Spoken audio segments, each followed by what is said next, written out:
দেখতে পাচ্ছেন বন্ধুরা, শুটিং এর জন্য কত দামি একটা গেঞ্জি ছিঁড়ে ফেলা হচ্ছে, কতটা কষ্ট করে। 50 টাকা দাম, 1850 টাকা দাম।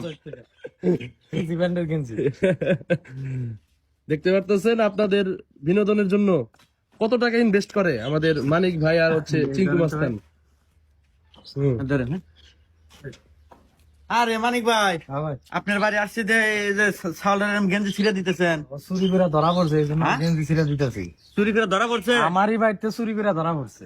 আরে ভাই, আপনি বলে চিঙ্কু মাসের কাম করছেন? হ্যাঁ, হ্যাঁ? ওর ইজ্জত আজকে একবারে শেষ করে শেষ মতো এই মানিক ভাইয়ের বাসায় চুরি করা লাগবে। ওর টেহা নাই আমার কাছে চাইতো, হ্যাঁ। ওই টেহা নাই তুই আমার কাছে চাইতি। কালকে চাইলাম 50 ছিলাম, 50 দিলেন না, এরকম না কি করবো? কোন সময় চাইছস? বিকাল চাইলাম না। আজ আমি করার জায়গা আছে না, তোর বাইন্দা ঘুমাইছ কে? না ভাই, কাজটা ঠিক করলেন না, বুঝছেন? ওই কাজটা ঠিক করে নাই, আমি আপনার লগের লোক এভাবে চুরি করবার নিয়ে গেছে। আরে ভাই